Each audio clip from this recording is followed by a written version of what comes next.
తన చూపు కొద్దిసేపు ఆమె వైపే నిలుస్తుంది. తర్వాత కాస్త దృష్టి మళ్లించుకోవడానికి పక్కన ఉన్న బుక్స్ తీసుకుని టేబుల్ మీద కొంచెం గట్టిగా ధడ్ అంటూ పాడేస్తాడు. అదే శబ్దానికి ఇషిక ఒక్కసారిగా లేచి సారీ సార్ అని కళ్ళు నులుముతూ నిలబడి చూస్తుంది. అశోక్ తన ఫైల్ని తీసుకొని వెళ్ళబోతూ ఒక్కసారిగా ఆగి తిరిగి కాస్త సైడ్ లుక్తో ఆమె వైపు చూస్తూ, నిన్న అభిగాడితో బాగా షికారు తిరిగావు కదా రాత్రంతా, ఇప్పుడు ఆఫీస్లో పడుకుంటున్నావా అంటూ ఆమె వైపు ఒక చూపు చూస్తాడు. ఆ చూపులో మాట కంటే ఎక్కువ అర్థం ఉంది. కాస్త అసూయ, కాస్త కోపం. ఇషిక సార్ అలా ఏమీ కాదు, మేము కేవలం అని ఏదో చెప్పకపోతే అశోక్ మధ్యలోనే ఆ మాట ఆపేస్తూ, నాకు వివరాలు అవసరం లేదు మిస్ ఇషిక, ఇక్కడ పర్సనల్ ఎక్స్ప్లెనేషన్స్ అవసరం లేదు, వర్క్ మీద ఫోకస్ చేయి అని చెబుతూ ఫైల్ చేతిలో పట్టుకుని తన క్యాబిన్ వైపు నడుచుకుంటూ వెళ్ళిపోతాడు. సాయంత్రం ఆఫీస్ టైం అయిపోయింది. అందరూ బయటకు వెళుతున్నారు. ఇషిక తన ఫోన్లో క్యాబ్ బుక్ చేసుకొని ఆఫీస్ గేట్ దగ్గరే వేచి ఉంది. రోడ్డుపై కాస్త ఖాళీగా ఉంది. అప్పుడే వెనక నుంచి ఒక మనిషి దగ్గరికి వచ్చి, మేడం లిఫ్ట్ కావాలా అని అడుగుతాడు. ఇషిక అతన్ని చూసి కొంచెం గౌరవంగా లేదండి క్యాబ్ వస్తుంది అంటుంది. కానీ ఆ వ్యక్తి నవ్వి, మేడం మీరు రాకపోతే బలవంతంగా తీసుకెళ్లాల్సి వస్తుంది. అదే క్షణం ఇషిక కళ్ళల్లో కోపం, భయం కలిసిపోతాయి. వెంటనే బైక్ మీద ఉన్న వ్యక్తి ఒక్కసారిగా హెల్మెట్ తీయగా ఆ ముఖం కనిపించగానే ఇషిక షాక్కి గురై అభి అంటూ కోపంగా చూస్తుంది. అభి నవ్వుకుంటూ, ఇషి షాక్ ఇచ్చాను కదా అని సరదాగా అంటాడు. భయపడ్డా అని ఇషిక కూడా నవ్వుతుంది. అభి సరదాగా రా ఇషి బైక్లో వెళ్దాం, కాస్త ఫ్రెష్ ఎయిర్ తీసుకుందాం అంటాడు. ఇషి మొదట కాసేపు తడబడినా సరే అని బైక్ మీద కూర్చుంటుంది. బైక్ స్టార్ట్ అవగానే అభి సంతోషంగా నవ్వుతాడు. ఇషిక వెనక కూర్చొని జుట్టు గాలిలో ఎగురుతుంది. అదంతా కారులోంచి గమనిస్తున్న అశోక్ ముఖం ఒక్కసారిగా గట్టిపడుతుంది. కళ్ళల్లో మండే కోపం మెరుస్తుంది. తను గట్టిగా స్టీరింగ్పై చేతిని కొడుతూ డ్యామ్ అని చిరాకుతో కళ్ళు మూసుకుంటాడు. అభి బైక్లో ఇషికాని ఆశ్రమం దగ్గర డ్రాప్ చేసి రేపు కలుద్దాం ఇషి అని నవ్వుతూ వెళ్ళిపోతాడు. ఇషిక కూడా చిన్న నవ్వుతో బాయ్ అభి అని చెబుతూ ఆశ్రమం లోపలికి నడుస్తుంది. లోపలికి వెళ్ళగానే పిల్లలందరూ ఆమె చుట్టూ చేరి, ఇషి అక్క కథ చెబుతావా?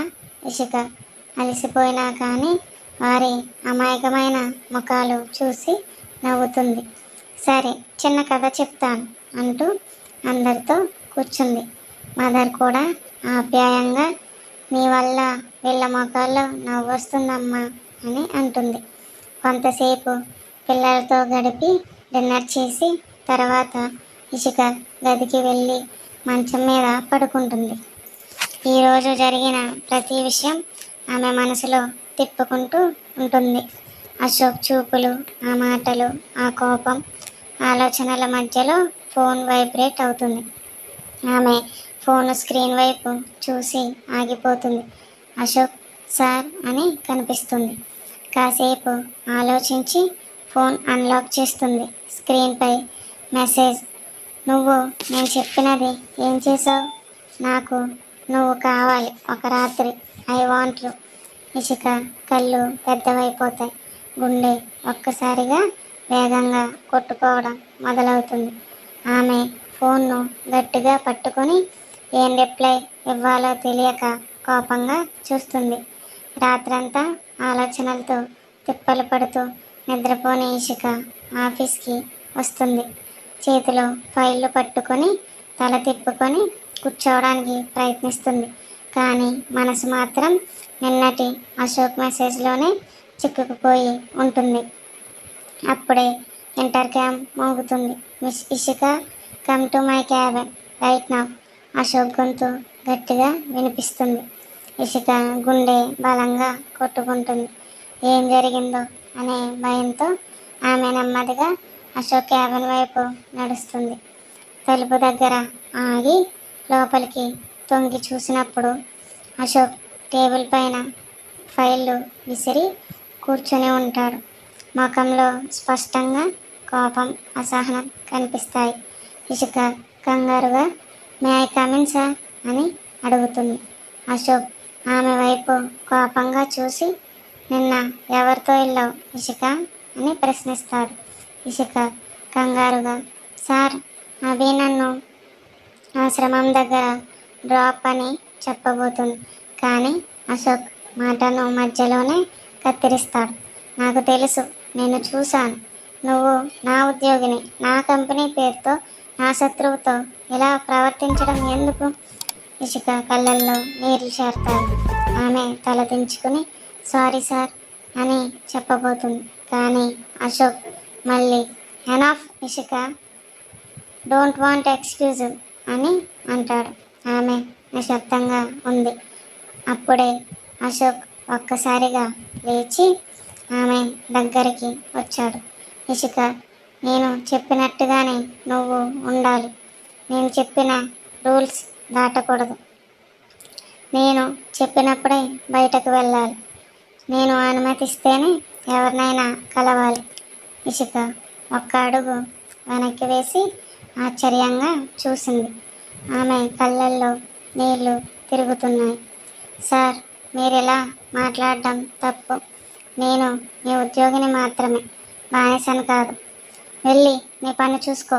అశోక్ మాటలతో అప్పుడే ఆమె ముఖం మీద భయం క్రమంగా కోపంగా మారింది. ఒక దశలో ఆమె గట్టిగా ఊపిరి పీల్చి కళ్ళల్లో ధైర్యం నింపుకొని ఇలా మాట్లాడుతుంది. సార్, మీరు నా బాస్ కావచ్చు, కానీ అది